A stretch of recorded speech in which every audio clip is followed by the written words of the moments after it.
Yes, here we go. The bus is back. It was back on Tuesday, and the T.N.F is back tonight after the latest annoying as fuck international break that we've had to put up with. But it's all done now. I think it's March, the international football's back, so you'll get a lot more regular bus episodes. We're not going to be pushing out content these days anymore when there's no Celtic, football to talk about really. So I don't see the point in that, the value in it. Or, we've all got lives we want to enjoy in between. So apologies that we haven't been away, but don't blame us. Blame the stupid international calendar.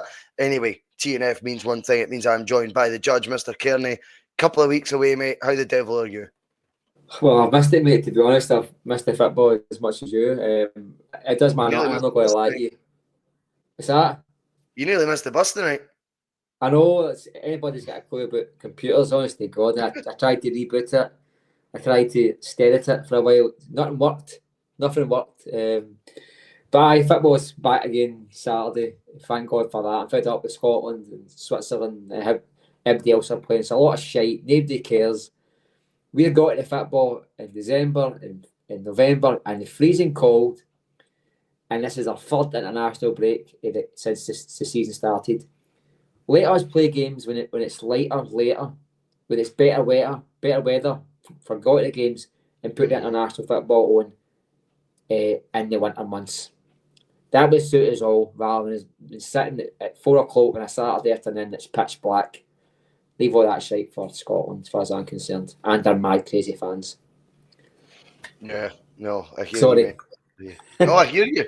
The international breaks have done my heating. Done my heating as well this season more than ever. I don't know why. But I mean, right now we are in what is further here and now, and may well be to the end of the campaign, a title race, and it's league duties that recommence this weekend. It's important to remember, I mean, like, we go away to Hearts, level on points with our nearest title rivals, which is Aberdeen this season. Also unbeaten in the league, 10 games, 10 wins, 1 draw, out the first 11 each. And it couldn't be harder for us to stay at the top on goal difference than the test we've got. We often have said on the bus over the years, Marc, that the trip to Tynecastle, not that I go, but the trip to Tynecastle, I'll call it that anyway. I drive a bus. The trip to Tynecastle is probably the best fixture on the calendar. Saturday Night Fever, we've called the show tonight, because 7:45 live on Sky. I know the argument, and I get it, right? Well, kind of get it. That this is shite for fans and all that crap, that go to the games or say all that crap. The points are valid. But I just think as a spectacle, Saturday night, Hearts Celtic, just oozes box office, mate. It is something to look forward to. That, to me, that's a perfect Saturday night in for me, guaranteed. I'll still be on it like 100%. I mean, fuck knows what will happen on the PMP when me and Terry, by the time we get live on a Saturday at 10 o'clock. Who knows? But for me, I think it's a brilliant way to market the game. Saturday, that time of kickoff. Not ideal practically for those in attendance, but they've all cut all the allocation. And it was only 1,000 or so that are affected. I think if you're an armchair fan like me, you're just going, oh, geez, a bit of that, man. Saturday night, away to Tynecastle. I can't wait, mate. I think it whets the appetite. And like I say, to be completely real, this is a fixture that, regardless how pish they've been this season, that is a test, an acid test for us just to stay on top of the league, such has been the pressure Aberdeen have applied to our number one position in the table this year. Well, first of all, I've got to agree that Aberdeen have done well to keep up with Celtic. I mean, you kind of forget how good Celtic have been because most folk are concentrating on Aberdeen in the media, but it speaks for both clubs that we're now in match day 12 coming up, I think, and none of us have lost a match yet, and both of us are sitting 9 points above third place Rangers. So it looks good for Aberdeen. I think we will pull away eventually, but Hearts at Tynecastle, I mean, it speaks for itself. It's a club that, I think largely we find them irrelevant, but see, because of how much they hate us, we kind of get a wee bit of spite back to them, you know what I mean? I think the Saturday night in, I mean, to be fair, it'll probably be the only match on Sky at that time of night, so it will pull in extra viewers and catch the imagination, as you say. It used to be big break and then strike it lucky on a Saturday night. Now it's football, I'm afraid. I mean, it's 3 o'clock on Saturdays are as a season ticket holder, I probably see 3 or 4 a season. If I'm going to be honest with you, you don't really get many Saturday games. It used to be all Saturdays, and I loved it, but that's a thing of the past. I'm afraid if you support one of the big clubs, it's part of the thing of being a big club that the games need to be televised, and this is just a thing that I had the debate with you and Terry a few weeks ago, and we can get into it if you want about. And the Sky deal might be shite, but what folk don't realise about the Sky deal is it's not about the money for Sky. When Adidas has come to you and talking about money, and you're on the biggest platform in Europe, the biggest sports platform in Europe, that is an enticement for advertisers. It's not about the £2 million you get for Sky. It doesn't even pay the kit man, Bhoycie. It probably doesn't even pay the electricity cost, the £2 million off Sky. But you're showcasing your club on the biggest streaming or biggest sports station in Europe. So that's your selling point, the fact that you're showcased on Sky. So I do understand you've got to kind of bout the master a wee bit, but I think it's right and just that at least one eye should be on the fan base travelling and the loyal fans. We can't just constantly as I say, I watched the debate with you and Terry, and I had to agree with Terry in some points and you and others. I do feel that the paying fan is getting shafted left, right, and centre, and the club are right to say no. To say no, as a bargaining chip, as you mentioned, I think Celtic signing up to this new Premier Sports thing, but saying, listen, it's got to take a lot more than 70 grand for you to upset a quarter of your fan base or a tenth of your fan base. They come first. We're going to bow over to use. We're happy for it to happen to us when they're away from home. But if you want us as a home club to bend over, I can assure you it's got to take more than 70 grand. As a bargaining, they won't pay more than the 70 grand. That'll be the bargaining. That'll be the decision already made. That'll be the deal. Celtic have done a very easy public relations thing there, Bhoycie. The money's not good enough for them to consider it, but also on the surface of it, looks like Celtic have backed their fans rather than back the big bucks or back the TV company. Whereas this deal doesn't exist though. The Premier Sports can pay 70 grand a game without the SPL clubs agreeing to it. So Celtic are part of it. So Celtic, I think Celtic will have to be the Versus club rather than Celtic at home to Aberdeen. It'll be okay, Aberdeen are taking it, so you are versing Aberdeen, and it's going to be Saturday at 8:30 in between the break for Coronation Street. You know why they want? You know what I mean? Sure. It's rather than being okay. And I do think, boys, just very quickly for I carry on. Of course, no bother. I do think nowadays when VAR's involved, and it's almost like the enjoyable part of sport is getting more and more distant for the man in the seat. They're getting more and more put onto the man watching and on the armchair, boys. Because VR, I mean, you're at a match, VR does nothing for you. Sometimes you don't even know who the red card's supposed to be for, who's offside. Nothing, boys. Nothing. You just know there's a VR for a penalty kick. You go, there's nothing. You know what I mean? And it's no information whatsoever. It's almost like they're trying to, make the event for the TV audience and see if any time the club even is perceived to back the fan who's coming out to cold and all this, the lifeblood basically. I just feel like it's the right move when and if you can do it, boys. So that's what I'm saying on it.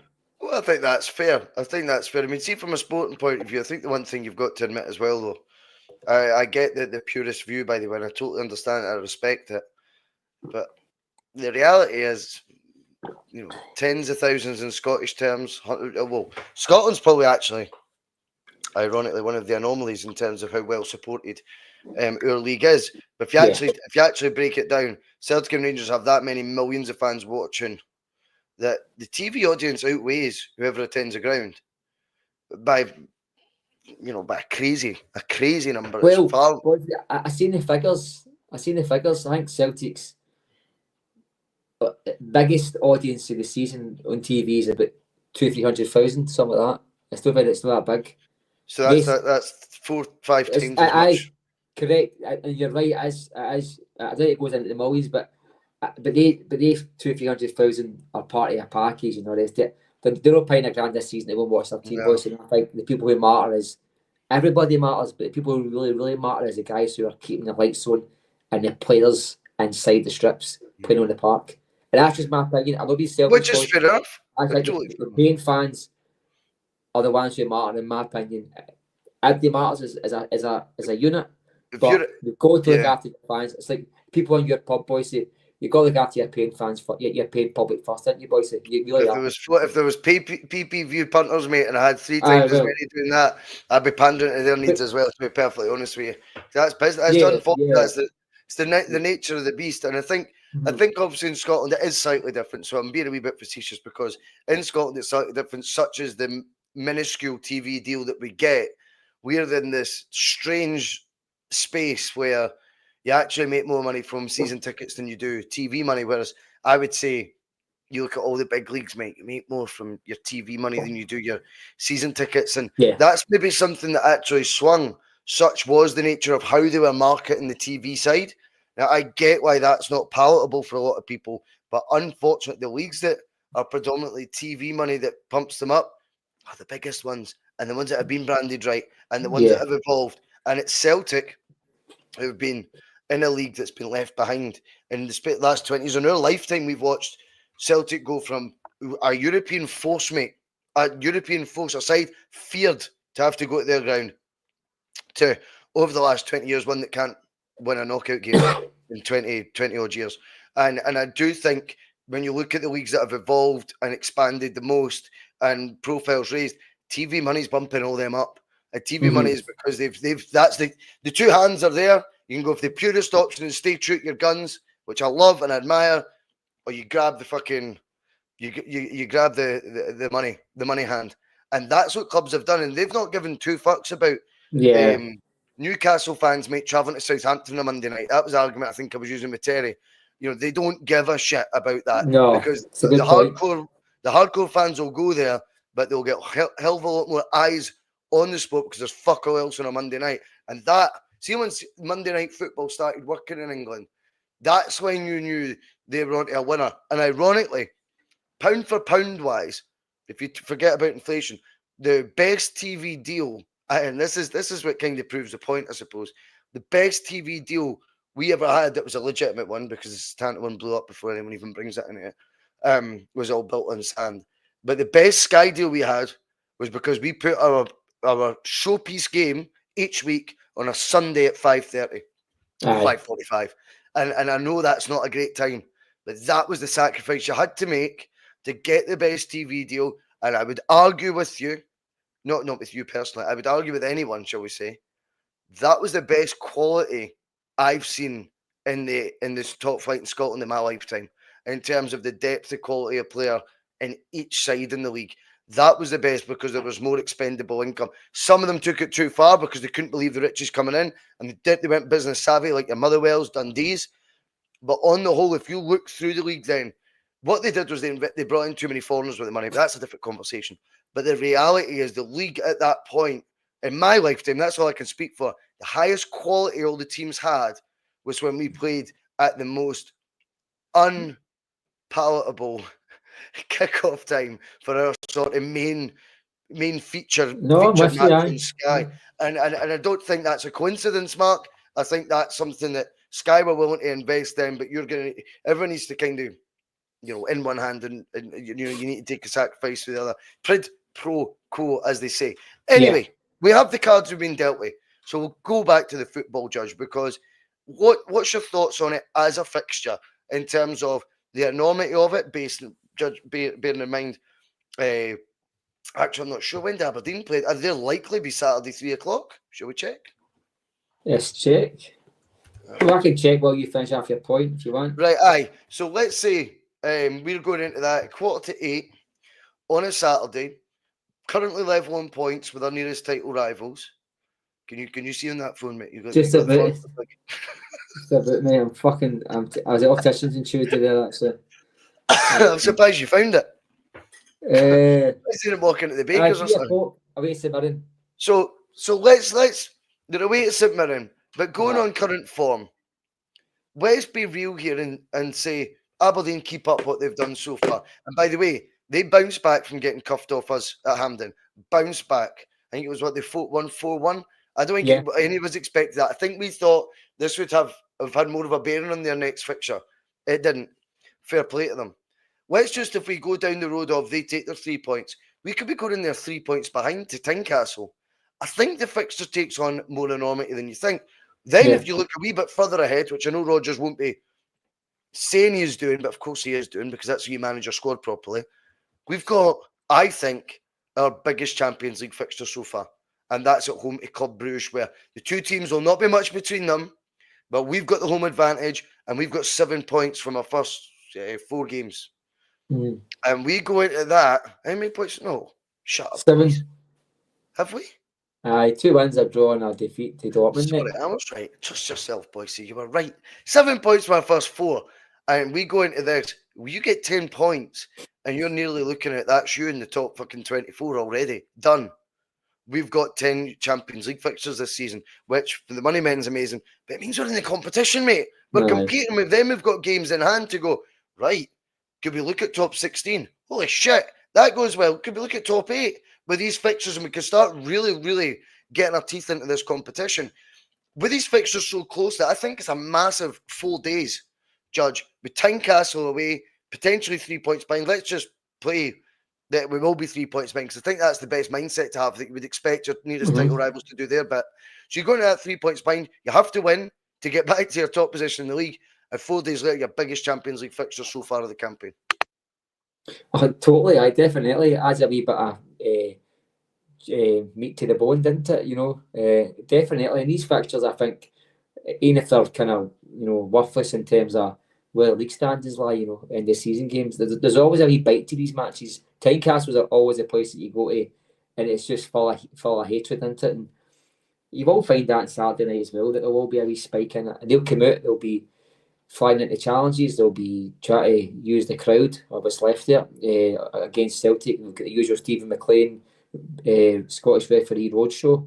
So we've all had to deal with that. Adds up to the spectacle. Aberdeen, I think, will win against St Mirren. They're kind of keeping toe-to-toe with Celtic, albeit we gave them a scudding at Hampden, but they've done no bad against us. I do genuinely think we could have been 6 or 7 up against them at Celtic Park as well. It was a mistake us getting let them back in. It was a stupid 2 points to throw away, but yeah, apart from all that, well, they've done really well, and you've got to assume they're going to win. So Celtic have got to play their part as well, you know what I mean? It's a different animal being 5 points clear and just churning out results for being 3 points behind every weekend.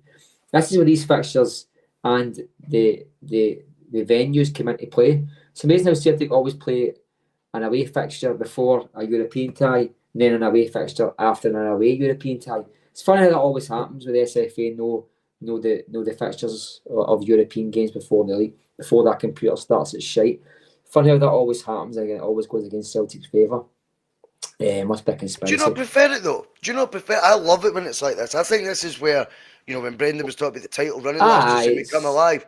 I know what you're saying about the do's and the don'ts. I think though, for Celtic's point of view, I think you're better when you're in that rolling momentum. You ask any of the former players, they always go, you want the games coming thick and fast. You get a big win at Tynecastle and you're going, 4 days later, Bruges, that's 4 days too long.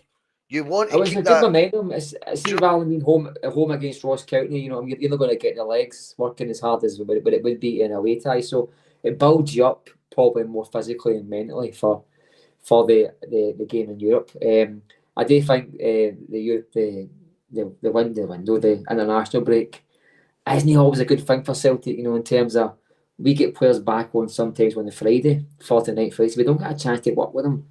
And so I expect a slow start for Celtic Saturday, but I expect us to win the match as well. But with being at night time as well, under the floodlights, you do get epics. See, there's certain stadiums under the floodlights that you do get good matches, you know what I mean? And this could be one of them, especially for Celtic.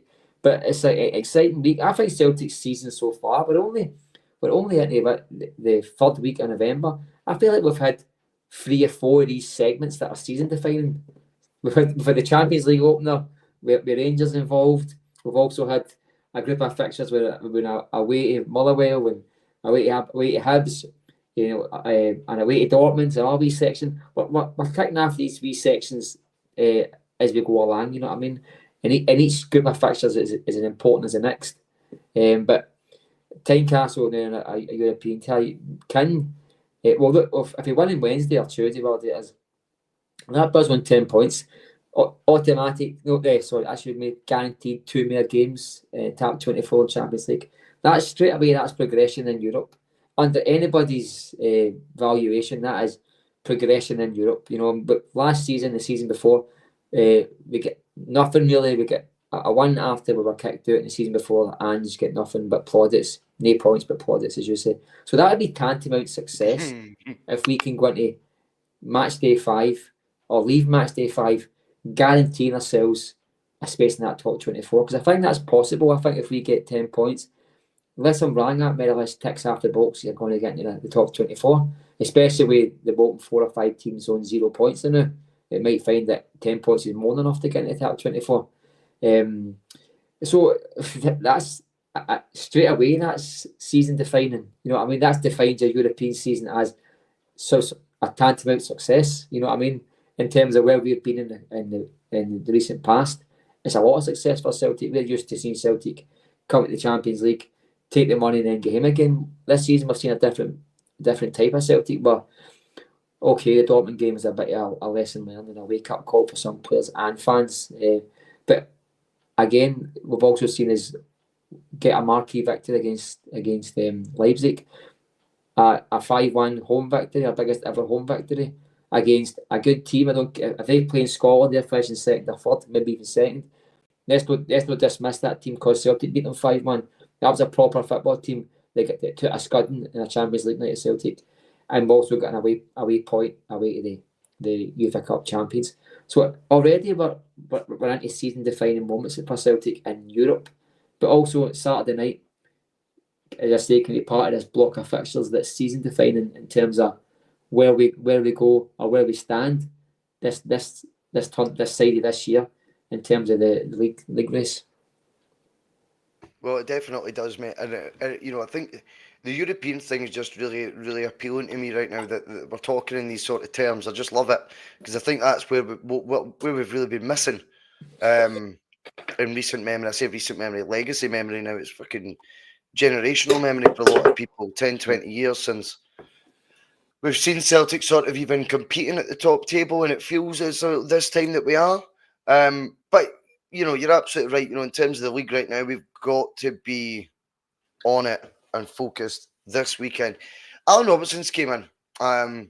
He's saying, Russell, Marc, do we change any players between Hearts and Bruges, just full strength all the way? Remember, do put in the hashtag T.N.F, and we will get as many of your points brought up. It is a night where we try and take as many points as we possibly can. Thursday night forum, that's what's called, that and all that. But yes, I think, is it just full strength all the way? Well, I think full strength has a different meaning with Rodgers. I think it's a great notion to say he knows his best 11. You know, he's probably got preferred players in each position, right? Sometimes you've got to play the fixture. And I think some games you go, right, I want to be more agile and creative in midfield and move forward thinking. And other games you go, right, no, I need to be more disciplined. And I think what we've seen so far this season is there's more depth of what we perceive as Celtic quality, I think, particularly in the midfield area, than what there has been. I think Bernardo's a better version of what Bernardo was last year. And he's now a permanent fixture at Celtic because we signed him on a 4 or 5 year deal. And now I think with Bernardo, he's someone that might be not playing at Hearts away, but wouldn't surprise me. I'm not saying he will, but wouldn't surprise me if he started in the Bruges game. And it's not actually our full strength 11, full strength in inverted commas, being affected whatsoever. It's the best team to play that opponent on that occasion when looking for X result. Do you know what I mean? Yeah. It's not as straightforward, I think, now. It's just you play your best 11, no matter who, no matter how close proximity the fixtures are. If it's a big game, we play our best 11. I don't think there is necessarily strictly a best 11. Do I think he's got preferred players for each position? Yes, which sounds like I'm being contradictory here, but I'm not, because I think what Brendan has is flexibility in his mindset, as opposed, as as to what the occasion is and who the opposition is, he'll factor that in to what will be his best team on that particular day or night. And I think that bit's very important to recognise. So if it's the same team both games, don't think that'll be because Brendan's decided that's his best 11. It might be, but that'll not be the basis that he's picked it on. He'll pick it on because he thinks that's the best team to beat Hearts away, and he thinks it's the best team we've got to play Club Brugge at home. But then we'll play Rangers at New Year, and there'll be one or two changes from that lineup, and that's because he'll think that team is the best team to beat Rangers on said day. And I think that's very important. With Rodgers, you don't get one thing that I felt Strachan had. I think, Lenny showed it at times, particularly in his second spell. Postecoglou, we all know the Kyogo Giacomakis debate that we had so many times on the bus at the time. There's pig-headedness managers show at times, and blind, if not just pure stubbornness, to what they want to do with their team. And they'll do that blindly no matter the opposition. And that can come you a cropper. And then sometimes when you do make changes, the fluidity of the team is completely lost because they're not accustomed to it. I see flexibility in Rodgers' lineups. I see flexibility in the first 11s that he's selecting this season. And I see different types of players in each position playing certain fixtures. Now, that I think is so important because it means when you make changes, it's not... I'll give you a great example.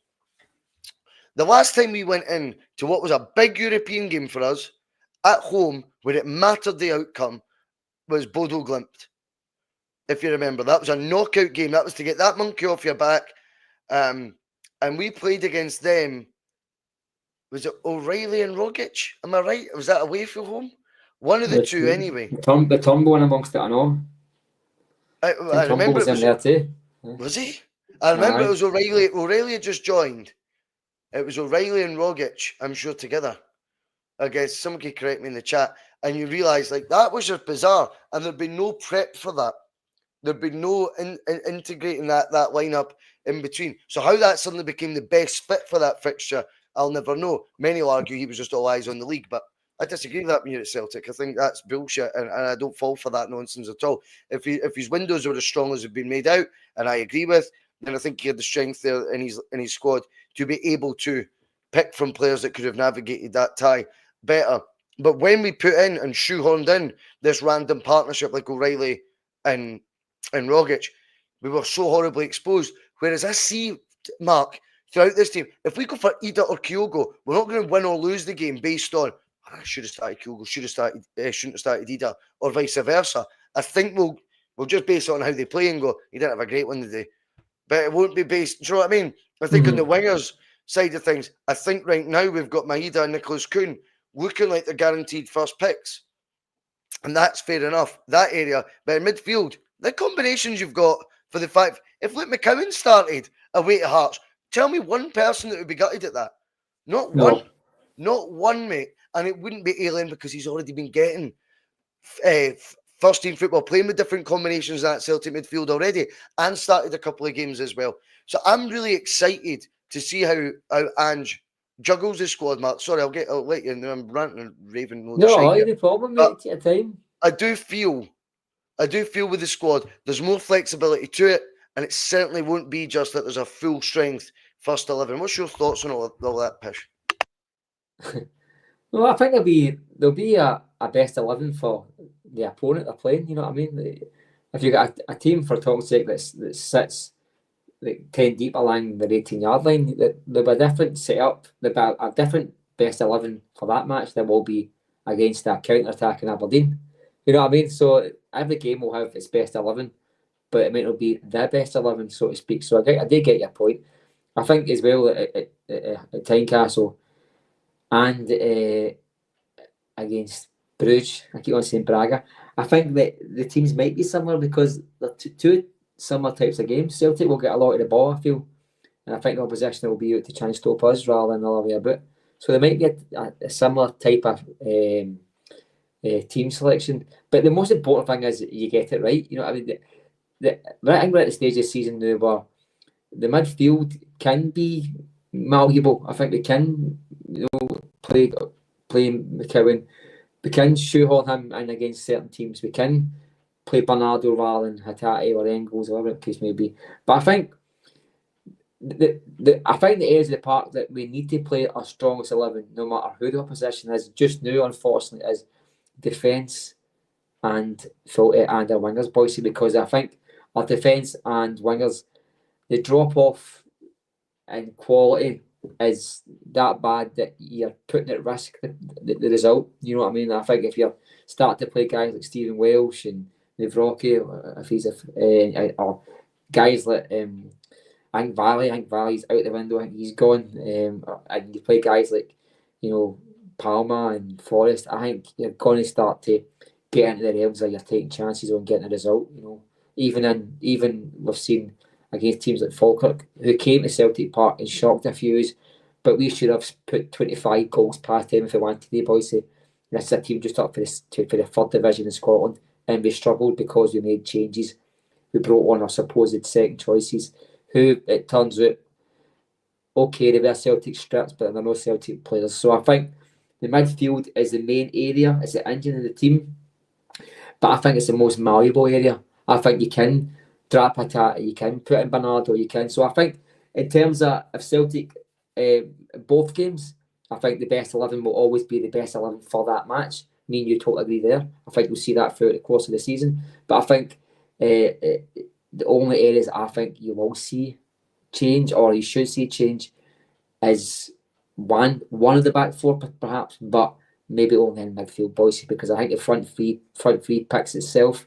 I was offered Ida playing and just in the back away four matches, one. but Ida, I'm not entirely sure. I think he might be for next season, to be honest with you. See the back four one there, Marc. Just very quickly, I want to come in on you there because it's an important point there. See, when it comes to the centre backs, can Callum McGregor play?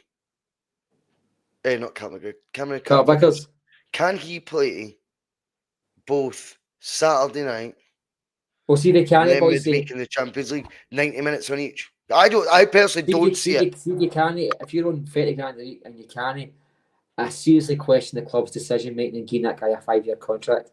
I'm sorry. I really, at the time I said to you, I didn't think it was a good idea. I thought he's going to miss a lot of football because of his injuries, and I felt like the reason why he hadn't left by now is because he couldn't pass a medical at a big team. Bhoycie. That's my genuine belief. The guy, and see if you can't play Saturday and Wednesday and 2 matches that Celtic need to negotiate to put a firm footing in the league and do well in Europe. Bhoycie. There's serious doubts on whether that was a great idea to build a defence with a guy who's going to play 10 games a season. I'm sorry if that sounds harsh. If you're that bad that you're having to play 1 game, miss 3 and 4, play another, then the idea that you build your defence with that person is folly. You know what I mean? There's a lot of cracks in that idea, Bhoycie. Do you know what I mean? Okay, for me, he's the best defender I've seen in decades at Celtic. There's no doubt about that. But you're going to need to start strengthening your entire defence and at least your centre backs. For me, we've got 3 centre backs: Trusty, Scales, and Carter Vickers. That's all. This leads me to the point. Do you think potentially Trusty was signed not as we all envisaged to be this upgrade on Scales, but maybe as someone that obviously Rodgers for the get-go was trusted to play the right centre-back role? I know he wasn't overly impressive initially, but I don't think he was anywhere near as bad as made out by the way either. That's just my opinion.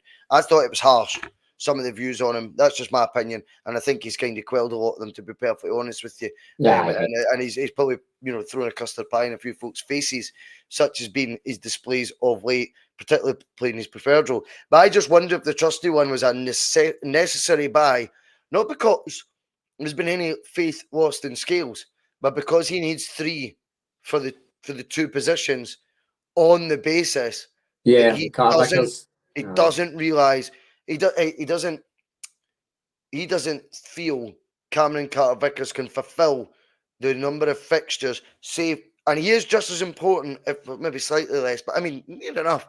You're Callum McGregor, who no matter what these big games I say about the best 11, but one thing you can guarantee is Callum McGregor meets all the teams, makes all the teams that you need for. Whether it's I think Cameron Carter Vickers comes with a similar importance to the side. And I think there's maybe an acceptance on Rodgers' part that Perhaps. that's not something that's going to be done, because I do feel that Liam Scales, if there were to be any pig-headedness in the manager, any stubbornness that I was alluding to earlier, then I think one of them that you would like to be like that with is Liam Scales. I think that's one that you'll have a real pride in, because he's rebuilt that guy's Celtic career, albeit Liam Scales started rebuilding his own career with a successful spell at Aberdeen. Fair play to him for that. And then under Ange. But I think Rodgers will go, I've took you to the next level. You're my guy. You're the epitome of what I'm about as a football coach. So I just wonder if trustees came in to be, no, there ain't no first pick with the two. This is going to be all three of us rotating here. And that comes from what we've just suggested there, that CCV might not be able to fulfill these fixtures. And I wouldn't be surprised, if I'm perfectly honest, if we see a back pairing of Scales and Trusty on Saturday night. You might be right, Bhoycie. You might be right. And just on the Scales, I think Rodgers' time at Celtic, he'd be the most consistent player, because there were long spells that McGregor was shite last season. Don't miss that memory, because that was true. I think you can't midfield all last season, O'Reilly aside, was patchy in all the performances. Defence was shocking at times, and the front three barely scored 30 goals between them all. So, to be fair, I think Scales was probably his player of the season last year. He never let us down. All right, he didn't reach the elite level, but he never let us down once. So, in terms of, if you're forgetting his name was Liam Scales, and you would say, if you're the manager, you say, well, do you know what? You've not let me down once. I've trusted you in big matches at Ibrox, Champions League, League Cup final, Scottish Cup final, and you've showed up every match and played well. So he's well within his rights to trust Liam Scales. It's not a vanity project, as some would suggest. Two Champions League matches as well, does he? Is he man of the match? Two Champions League games now he's had, eh?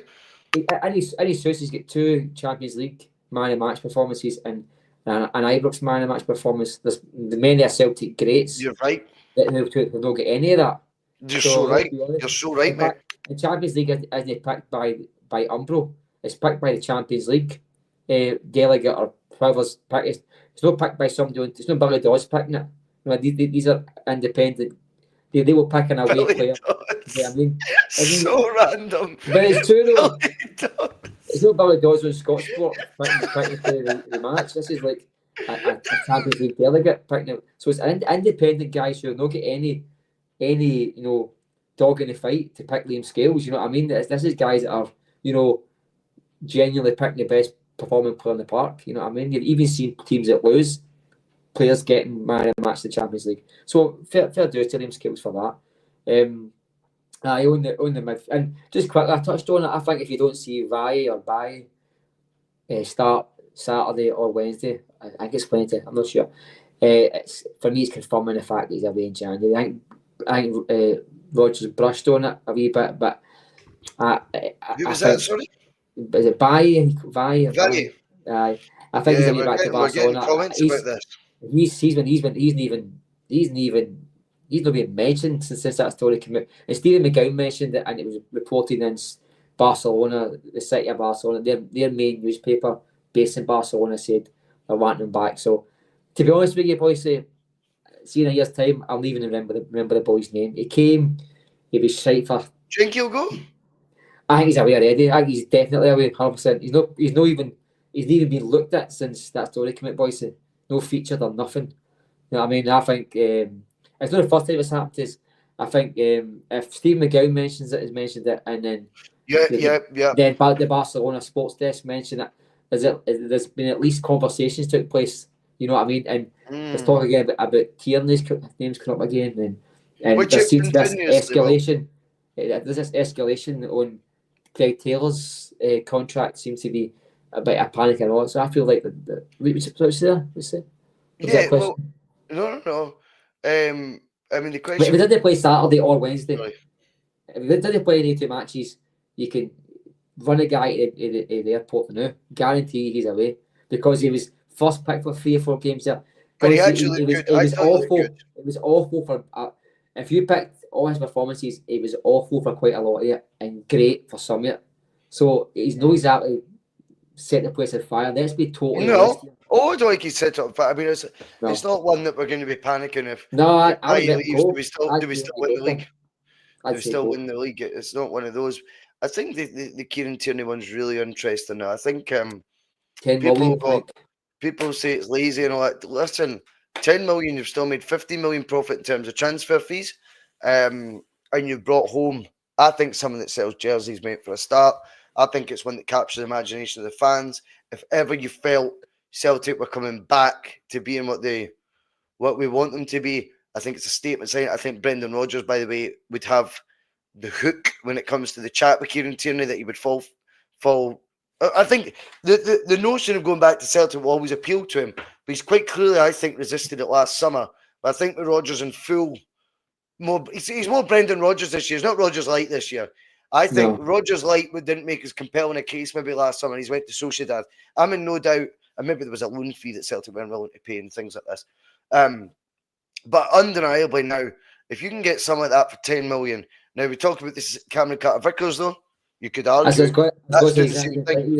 Is it the same deal, or that you can buy him, but you're going to have to accept He's not going to be able to play every game, and he's not. I think the reality would be that would be a signing you would make with the goalkeeper one, and you would sign Tierney, and if Taylor is for the off in the summer, because I think you're right, that contract, we'll talk about that separately, in fact. But if that contract, let's just say that's to run out in the close season, then I think you would do like a Solo type signing. Get a left back in who's 19, 20, who's maybe had experience. He's been on loan somewhere before. He's played 40, 50 starts. You bring him in and you go, right, domestically, you're going to be Kieran's understudy. But there's going to be games we're going to rest Kieran more often than we rest Kasper Schmeichel, for example. But that type of thing where you've got the seasoned pro, the absolute, the pedigree player who is your number one left back, and you've got the understudy who's up and coming and will hopefully actually take the jersey off him in years to come. But we'll get plenty game time, unlike Solo has so far. But we'll get plenty game time because Kieran will be rested. I think that's good management, mate. Because see a fully fit Kieran Tierney playing once a week for Celtic in our bigger games makes one hell of a difference to your team. I don't know if, I think that I don't want that aspect to get lost. If everyone wants to focus on injuries, why about you divert your attention back to forget he's played for Celtic for that, how good a player he is. And I am not exaggerating when I say he is one of the best left backs in Europe on his day. No two ways about I it. agree. When he was at Arsenal initially, I mean, absolutely frightening how good he was for them. Frightening. And his return to Celtic would be one, if you take away the injury, the focus on the injuries, take away the romantic side, just look at him as a player. That is literally would be the best left back we could dream of signing. If you forget Stephen Tierney as a left back in terms of ability, fucking hell, and affordable. That would be the one. I think Brendan will be quietly confident of being able to strike some sort of deal on that one. And for me, it would be massive. I think, and all the other reasons I've said to ignore, like the romance of it all. You can bring it in, but in terms of a player, fucking hell, man, he is so good, and it'd be great to see a resurgence on him and managed properly. And I would trust the understudy then to be picked wisely, not be another loan signing that we might lose like Vi. What's your thoughts on that first and foremost? Then we'll talk about the Taylor contract. I take him back in a second, and I agree with you. Somebody who's maybe not on the same level as Kieran Tierney, but has got games under his belt that could come in and be an understudy and play quite a lot of games. That's why we're probably needing just now, because we can't sign two first choice left backs. Mostly, we just can't do it. Especially if one's £10 million for Arsenal. That's it's a perfect yin and yang, mate. A perfect yin and yang you could have. I don't mean that yang. No, oh, fuck no, man. I sent him to space for that clone. A one-way ticket to Mars, bring the two back. But other one, what's the other one? It's cutting about somewhere. He's away anyway. I went to Birmingham, England. He was Awata. Fuck me. I totally Bhoycie. I have got my doubts whether you can rely on Kieran Tierney's fitness, but the player itself is. I said at the time, I said he must have been the best left back in the world at his age category. There was a period of time he was at Celtic. I thought he's the best fullback. He must be the best fullback at his age category in the world because I don't saw anybody better. And I do think we'll probably get a better player coming back to Celtic, but a very fatigued player. I think his muscles and I think Celtic caused that, to be quite honest with you, playing so much at a young age and the injections. Celtic took a lot of responsibility for that. But Doing a lot of injections, was he, when he was younger? I think Celtic were putting him through Jags that could get through matches and that. Boys said there's been a lot of talk about that. Celtic have caused a lot of his issues. I think he was just overplayed, overworked at Celtic when his body was still. He was playing 13 for Celtic at 17, boys. He was playing 30, 40 games. So was Lionel Messi though, Mark. So was Lionel Messi at Barcelona. He was on hormone injections to get his body to develop quicker and things like that. And you look at 36 winning the World Cup, mate. But you're talking about a guy who's played at the elite level for 20 years, boys, and the elite level brings elite, brings fatigue though as well, no? I know, boys, but that's my point, really. But I don't know, but you can't know one body the same as another body either. And I think a fullback and a striker, okay, so they're two physical jobs, but I think what's saying, a guy Messi side probably does take a lot of physical battles against big defenders, so there is that argument. But I do think that hormone injections he was getting, that is a fact. I know that's not hearsay stuff, particularly maybe the Tierney one is. That is facts. He took hormone injections. They were trying to get his body to develop quicker, so that's one hell of a way for a body to have been able to handle it. I do take your point though, in terms of I think his body's knackered. For whatever reason. I am loath though. I've got to push back a wee bit. I don't put the blame at Celtic's door that much. We've got a player, if they're good enough, they're old enough. And I think we've got to look at things. If he brought in, he was responsible for the trophies at that time. He was responsible for some responsibility. You should take some responsibility. I wouldn't say it was Celtic's fault. I think Celtic did take a wee tease bit of responsibility for that. I do think, you know what I mean? Like, they always tell you that in public anyway, that the sports science and a doctor will tell you when a player's fit, not the player themselves, because they take the actual player's well-being first of all. But I think that always happens in football, boys. I think sometimes the match comes first. You know what I mean? I mean, look at the guy gets his teeth burst open, his face ripped to fuck, and they rush him to a dentist and brought him back to celebrate a trophy. That's no healthy, Bhoycie. The boy was probably his nut on tablets and injections that time. He said he was. That's not healthy, you know. That isn't healthy, you know what I mean? But quite like I've done it myself. I'd have walked back to Hampden to enjoy. I very much think that was his call, by the way, not Celtic. That's what I'm saying. I've heard him tell the story. That's what I'm saying. Like, I think a player will normally always tell you they're fit, but they tell you in public that the doctors will make the final call. Things like I think Celtic have been. Because I don't know who the left back second choice was. He's Aguirre maybe at that time twice. I don't know, but we didn't have a lot of options, and I think Celtic just wanted to play him, and it just fell into place. Where he was a Celtic diehard, and he was happy to take. Stephen agrees with you, mate. Stephen's coming in saying it's not a problem playing Tierney when he's young. That's not the problem. It was us playing him throughout a chronic injury with pain-killing injections, which is exactly what you were alluding to, Marc. And I think that is fair enough. And you're right.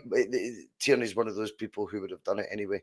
But yeah, in terms of his introduction at such an age and playing that volume of games, I've got no issue with that, to be honest with you. But I think if it's going against the backdrop of an injury and it's constant, I think once or twice, Barry Ferguson, I think, was famed for doing it often for Rangers for the bigger games. He was taking injections for his knee and things like that when he was only 23 years old to play Champions League game stuff. You hear all this stuff in the podcast, when you're listening to them all. But like, I don't know. Anyway, the thought process for me would be you get him in as your statement sign in January. The place goes nuts. I think I personally can be the first sign that would have folk outside Celtic Park again that we've seen in a long, long time. That's my honest opinion. Tierney coming home, I think in January would be that. I'd be buzzing. I'd be buzzing, Bhoycie. You wouldn't be able to help it. There's romance in the air. It's exactly what we love as football fans. And then I think his quality, and I just hope. And by the way, I always remember 27 years old, all Jackie McNamara was associated with at 26, 27 was a right back. That's all he was. See, by the time Jackie McNamara was 31, he was a holding midfielder and he was captain of the club at 31. He's always something Scotland in their song. Is that not? Is that not? Say that again? He's always subbing Scottish football that had a song. They never played for about 10 years and they was singing the name every week before the match at that McNamara song, didn't they? He came back though, didn't he? I mean, that's about Aye, the time he when came he back became and his full circle career, man. And aye. he went through this. All you knew him was a right back. And as he got older, he wasn't going to be able to be, and he didn't have the injury fucking thing that Tierney did. But instead of playing that, he just adapted. He was top draw for us in those last last Real season, mate, in midfield. Just sort of in that sort of right hand side, inside right, if you want to call it, old school position. He was fantastic for Celtic. And I think players, there's just an example of players adapting their position. And it wouldn't surprise me if Tierney was to be someone like that, could play one in on the left in midfield, or he's an option at left centre half, of course, as we know. And I think still at left back, I think he'd surprise people if managed properly and not on any of those pesky injections. He would do okay. Let's go to some of the other points that have came in, Mark, because there has been a few. I'll just put it straight to you. Martin Weir comes in. He's saying T.N.F, is either the shout up front to deal with the physicality? He'll be referring to Tynecastle. It's a simple argument Martin makes. Is it one that you would take up? Ideally, yes. I think he is that physical type of player, but I just think he's fell off a cliff this season. I blame it on his pre-season or lack of with Celtic. Don't blame the player as such. I think in an ideal situation, either playing well and scoring goals, definitely. On this form, hand on heart, I'm going to trust him against Hamilton Accies. Just me, just now. Well, I still think, yeah. No, that's cool. I think, by the way, his form of late's not been great. I think it'll come back. I still see ice in the veins when it comes to finishing with him. And do you know what? See, when we talk about the Hearts atmosphere in terms of Hearts away, what a game that is. If he were to start and it were to be his rebirth and it was to be like his Fir Park game last year where he was just fucking unplayable and such a huge 3 points in a league campaign, I think of all the away games, take Ibrox aside, Tynecastle, mate, full house Saturday night and Adam Eder turns up. Boof. Watch the second half of his season skyrocket. Because you're right, these things do need that. They need that momentum swing. And I think pre-season would have done that for him. I think the halfway house fucking patter, left out squads, going to the European tour with Norwich and not even on the bench, all this shit, it does play on your mind, mate. It's not ideal preparation. It's not doing what Nicholas Kuhn did and rip apart Chelsea and Man City. If Adam Eder played in those games, scores a couple of goals against those sort of sides, I'm sorry, but he's jostling for that first choice striker for match day one. And I think you're absolutely right to say, though, as well, that his form right now hasn't been good enough. Would he start against Amanakis and score? Come on. Of course he would. But I get what you're saying is, right now his form's not been good enough. He needs a goal. He needs a big goal. I think sometimes players need moments. Keepers need a big save. I think he needs a moment, Bhoycie. And it doesn't have to be like a last minute winner, but he needs a moment, I think, to get himself. Because I remember reading last year about him when he scored goals for Celtic. There was somebody who played with him at Norwich and they said he's a guy who plays on confidence and he can get low a lot of times. And if that's the case, fine, Rodgers will get in his ear, I'm pretty sure it. But I think it's a mixture of not having that run of games yet, and no getting that goal that's going to give him that oomph, and then missing pre-season. I think it's a perfect storm for a player. That's how I think, a couple of weeks at Lennox Town is the best scenario for all the Celtic players. 2 weeks with Brendan Rodgers is really good. It resets the batteries, it resets Rodgers' work. You know what I mean? All this international stuff, it does upset the rhythm of the season, you know what I mean? And I think Ida is probably crying out for some one-on-one time, the manager, and some proper coaching, because Rodgers touched on it. We're preparing for games 2 days at a time. Two days, and it's a hotel, and you're playing the match on the fourth day. It's going to be we got 10 games between now and New Year's, so it's going to be 2 days training, pre-match and then the match.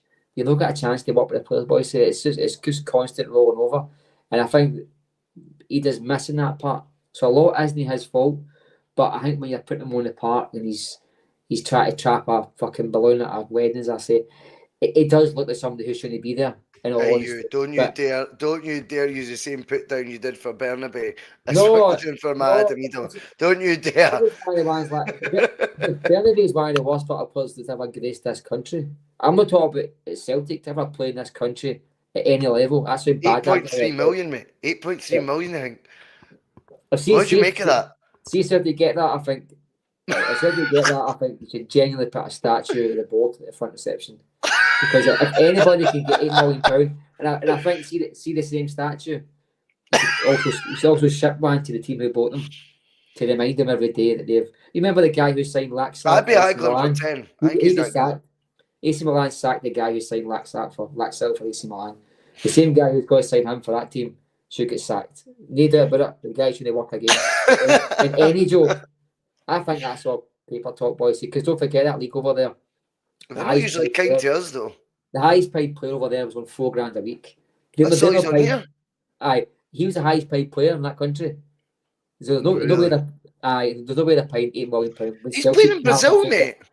Yeah. He's playing in Brazil. Aye, but off what Argentina's playing. Is it Brazil? No, now he's at, I'm sure it's Fluminense. He's at Brazil, mate. No, fuck, he'll not be the best player. I'd be they're not that daft that are going to pay £8 million. That's just not going to happen. I hope they do, mate. I hope they do. So they are. I mean, well, in a way, I kind of wish we don't. We'll not spend anyway, but £8 million, I mean, really, if that's £8 million. £8 million, a couple of balloons. £8 million, boys. We've not got a chance if that's what £8 million buys you. If that's what, I mean, that guy would not get a game for Celtic's for see the Scottish football's top six as it stands just now. He wouldn't get a game for any of them, and I include Motherwell. No. He wouldn't. That's how bad it is. But either, listen, I do think. Listen, a goal at Tynecastle, mate. That's what we want for him. £9 million price tag. I don't care about. I don't care about that. Like, that is what he is, and that's it. I think last season justified him coming back. The manager wanted him. And that's it. Man. Yep. But if you just look at the guy just now, he looks absolutely fucking red rotten. But we know he's better than that. We know he can come back. I'm not saying that at all. I think he's not writing him off. This season. Of course, no. We know he's got. He said 4 months of brilliant football. I won it in the Scottish Cup final. A goal at Ibrox, 2 at Easter Road, 2 at fucking Fir Park where they won as a match. Big moments in Celtic season. He's proved his worth, right? But if he's hiding in summertime, I'd be saying, hair on fire. This guy's absolute shit. I would. I'm not going to lie to you. If he just signed summertime on blind, I'd be saying, fuck me. But that's the beauty of these loan deals. You're not going in blind. You're basing it on pre-knowledge, mate. That we built up. So I'm convinced. I think a goal at Tynecastle. He needs a moment. See, because one moment, I think he'll kick on for that. He just needs a moment. Right. But unfortunately, Celtic, you don't get moments and runs of games to get your key moment unless you're performing when you do get minutes. And he's doing none of that.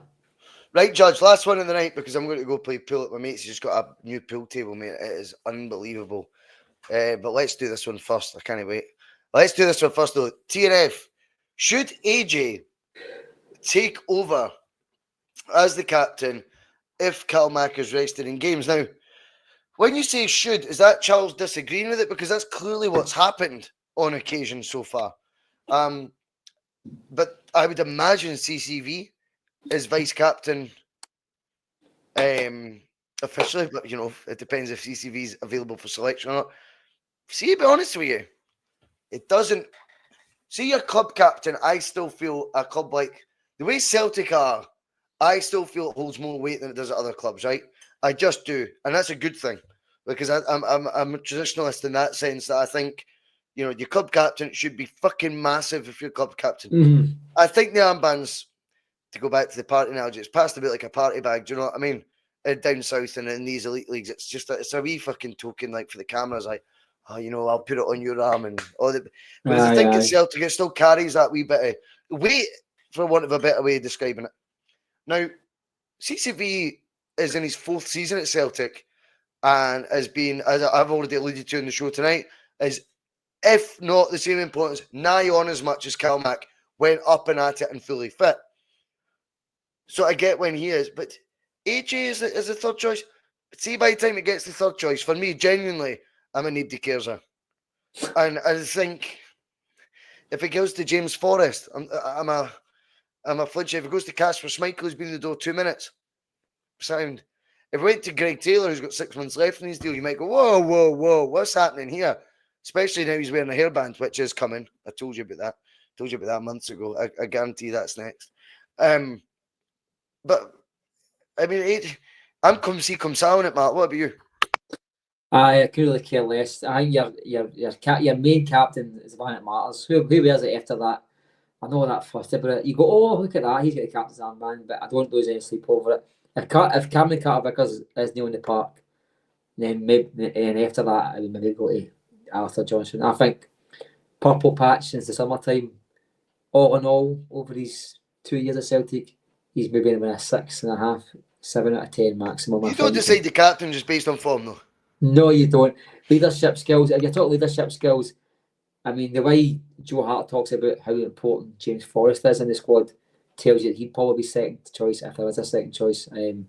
But on the park, you know, I mean, to Bhoycie, as you say, the captain really matters. I mean, your club captain, I think you go back to. I don't think Paul McStay was the best of captains, if I'm being totally honest with you. That's just my Way opinion. too heavy, Jink? Aye, I think he's the type of player for that. But even with Tom Boyd onwards, we had some really, really strong characters at Celtic, you know, as a captain, you know what I mean? And Scott Brown, for all the years, was a phenomenal captain. He was like a leader, and McGregor's a leader as well in a different way. And I don't really see it with Johnson. I mean, the odd hard challenge aside and all the rest of it, I don't really see it. So I think it doesn't really matter to me. If it's important to somebody who's asking. It was Charles. Yeah. Yep. Charles. Well, Chico, it's not important to me, mate, but all that matters to me is game day, Cam McGregor's the one leading the team out. That's what matters to me, mate, to be honest. Yeah, I think they've all the clubs in the modern day all have leadership groups and all that sort of carry. Aye. It wouldn't surprise me if AJ's part of that. And by the way, you're absolutely right. I hate that. And I'm surprised at you. I'm actually quite surprised at you. I hate that AJ and PJ and TB. Fucking hate it. I refuse to say it. The only time I ever MC, what you been like that for? KT's the only what one. What you been like that, MC? No.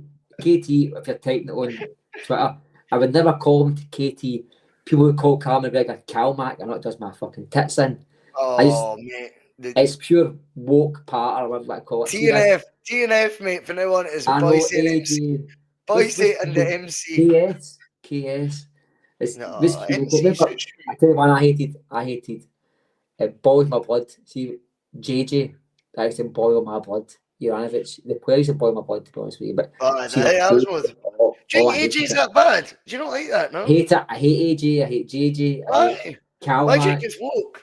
What's woke about I just hate it, boys. I'm going to go out and go down to RB tonight for like a pool. I just want to do it. It's Russell Boyce. I hate it. But we've not got a nickname. I mean, would you like he was Super Ali? Who? Ali Johnston. Ali Johnston. I mean, is it? I just called Johnston. Or I called Speichel. Or no, I got KS, mate. KS. Oh, fuck. KT. AJ's alright, mate. I hate AJ's it rhymes too. No, I think it's okay. Oh no, I hate it, man. Because like with Tommy Burns, I called him TB. We always want initials. It's like the Huns. They want second names for first names. We want players whose first and second name rhyme. AJ, JJ, fuck it. Just stop it. Alistair Johnston, or Alistair will do me. See, that's pish. I couldn't imagine calling Henrik Larsson HL. Can you imagine? No, because it sounds straight, but AJ rhymes.